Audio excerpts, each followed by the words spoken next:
The conjunction, conjunction का मतलब संयोजक। किसी ना किसी का कोई ना कोई संयोजक तो होता है, कोई ना कोई संबंधी तो होता है मंसू। तो वैसे ही वाक्यों का एक कंजक्शन भी होता है। शब्दों, वर्ड्स, क्लाउज, उपवाक्यों तथा फ्रेजेस, वाक्यांशों को जोड़ने के लिए इसका कंजक्शन का प्रयोग किया जाता है। दो वाक्यों को, दो उपवाक्यों को, दो शब्दों को जोड़ने के लिए जिस शब्द का प्रयोग किया जाता है उसे कंजक्शन कहते हैं। ठीक है, क्लियर है? ये काइंड्स ऑफ कंजक्शन, संयोजक के प्रकार। पहला है कोऑर्डिनेटिंग कंजक्शन।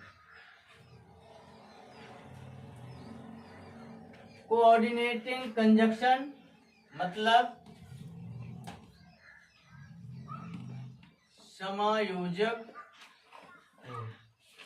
समन्वय, समन्वय संयोजक। ये समन्वय संयोजक है। कोऑर्डिनेटिंग कंजक्शन मतलब समन्वय संयोजक। इसका मतलब है कि इसमें अगर एंड, क्या आता है? एंड, अगर एंड आता है, राम एंड श्याम, दो शब्दों को जोड़ रहा है, ठीक है ना। But you are happy but you are lazy, पता है ना।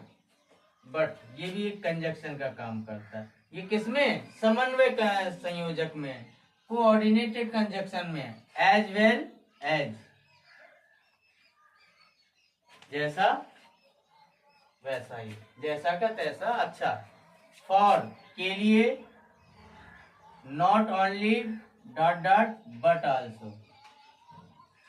Both dot dot and. Either dot dot और, नाइदर डॉट डॉट नॉर और स्टिल। ये सब कोऑर्डिनेटिंग कंजक्शन के अंतर्गत आते हैं। जहां पर इन संयोजकों का प्रयोग होता है तो आपको समझ जाना है कि कौन सा कंजक्शन है? कोऑर्डिनेटिंग, ठीक है ना, समन्वय संयोजक होगा। अब दूसरा होता है सबऑर्डिनेटिंग कंजक्शन।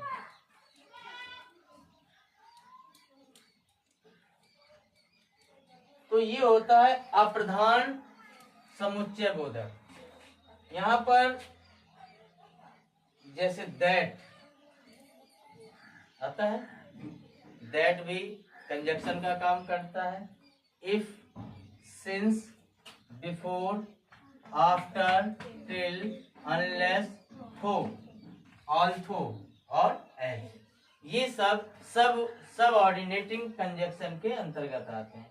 अब यूज ऑफ कोऑर्डिनेट कंजक्शन, इनका यूज कहाँ होता है, कैसे होता है? इनके बने क्लाउज को, जो इन शब्दों से जो क्लाउज बनता है, जो उपवाक्य बनता है, वो कोऑर्डिनेट क्लाउज कहते हैं। उन्हें क्या कहते हैं? Coordinate clause. इनका अर्थ अपने में पूर्ण होता है। ये स्वयं में अर्थ पूर्ण किए रहते हैं। इन्हें किसी से अर्थ पूर्ण कराने की आवश्यकता नहीं होती। ये अपने में पूर्ण होता है, इनका अर्थ स्वयं में पूर्ण होता है। ये प्रिंसिपल क्लाउज पर आश्रित नहीं होते। प्रिंसिपल क्लाउज अर्थात प्रधान उपवाक्य जो मुख्य होता है उस पर वो आश्रित नहीं होते हैं। ये निम्न प्रयोग में आते हैं। जैसे पहला है कम्युलेटिव। कम्युलेटिव मतलब संचय। कम्युलेटिव भाव व्यक्त करने के लिए प्रयोग किया जाता है। किस कंजक्शन का? कोऑर्डिनेटिंग कंजक्शन का, ठीक है ना। अगर कोई संचयी भाव प्रकट करना है, व्यक्त करना है, तो हमें कोऑर्डिनेटिंग कंजक्शन का प्रयोग करेंगे। जैसे माई ब्रदर, क्या है? My brother and sister can speak English, है ना। मेरा भाई और मेरी बहन, यानी कि ये एंड जो है ये क्या काम कर रहा है? जोड़ने का काम कर रहा है, जोड़ रहा है ना। तो माई ब्रदर एंड सिस्टर, मेरा भाई और बहन कैन, सकती है, स्पीक इंग्लिश, है ना। मेरा भाई और बहन इंग्लिश बोल सकते हैं। ठीक है, क्लियर है। अब दूसरा है विशेष का भाव व्यक्त करने के लिए, कोई विशेष चीज हो, कोई विशेष हो, यानी कि उसकी विशेषता ज्यादा हो, भाई खास व्यक्ति जिसे बोल देते हैं, किसी विशेष का भाव व्यक्त करने के लिए कोऑर्डिनेटिंग कंजक्शन का प्रयोग करते हैं।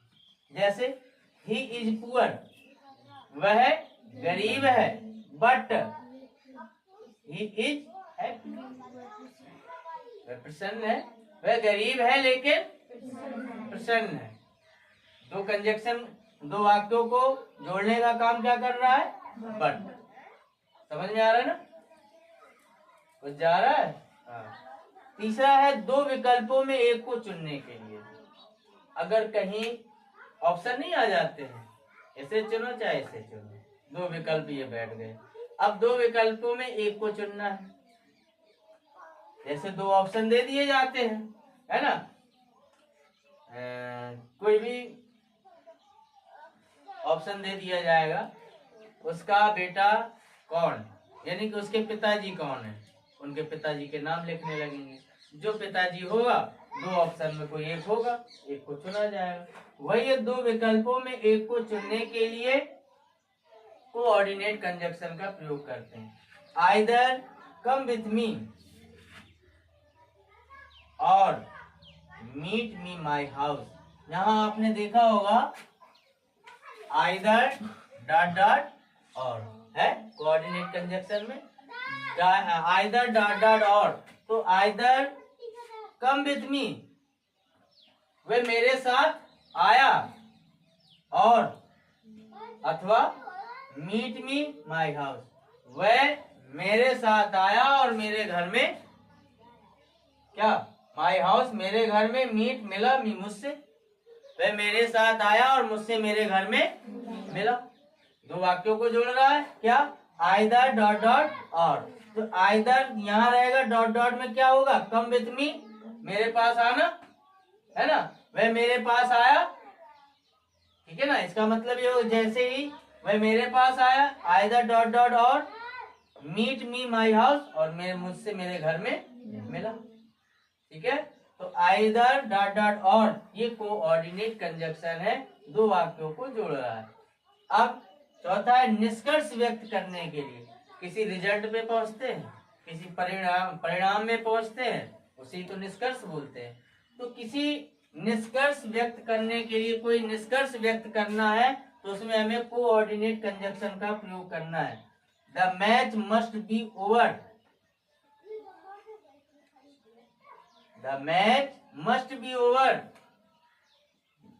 मैच क्या है, खेल, है ना।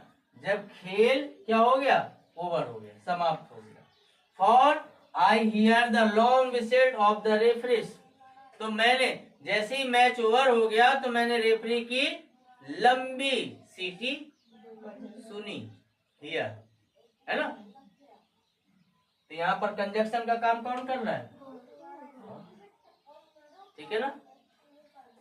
तो जहां पर अगर कहा जाए कि कंजक्शन क्या है, दो शब्दों उपवाक्यों और वाक्यांशों को जो शब्द जोड़ने का कार्य करता है, वो कंजक्शन कहलाता है, याद रहेगा ना। और कंजक्शन दो प्रकार के होते हैं, पहला है कोऑर्डिनेट कंजक्शन, दूसरा है सबऑर्डिनेट कंजक्शन। कोऑर्डिनेट कंजक्शन में आपके ये नाम दिए, and, but, as well as, for, the, for हो गया, not only, dot dot but also, both dot dot and, either dot dot और, नाइदर डॉट डॉट नॉर और स्टिल। ये कोऑर्डिनेट के कंजक्शन के एग्जाम्पल है। और subordinate, that, if, since, before, after और till, unless, though, although, as, है ना। ये आपके सबऑर्डिनेट के कंजक्शन। अब जब कोऑर्डिनेट कंजक्शन में यूज आते हैं, तो उनमें तब प्रयोग किया जाता है जब संचयी भाव प्रकट हो रहा हो, ठीक है ना। संचयी भाव कोई विशेष का अर्थ व्यक्त हो रहा हो, विशेष का भाव प्रकट हो रहा हो, या दो विकल्पों में किसी एक को चुनने का भाव प्रकट हो रहा हो, या किसी निष्कर्ष व्यक्त करने के लिए हम कोऑर्डिनेट कंजक्शन का प्रयोग करते हैं। सबऑर्डिनेट कंजक्शन का नहीं, किसका करेंगे? कोऑर्डिनेट कंजक्शन का। सिर्फ 4 कारणों में। किसमें? संचयी भाव में, विशेष का भाव में, दो विकल्पों में एक को चुनने के लिए और निष्कर्ष व्यक्त करने के लिए। यहाँ पर हम कोऑर्डिनेट कंजक्शन का ही प्रयोग करेंगे, सबऑर्डिनेट कंजक्शन का प्रयोग नहीं कर सकते। ये कर सकते हो, और जहाँ सबऑर्डिनेट का यूज होगा वहाँ सबऑर्डिनेट का करेंगे, और जहाँ कोऑर्डिनेट का होगा वहाँ कोऑर्डिनेट का करेंगे। ठीक है, ये क्लियर हो गया इतना?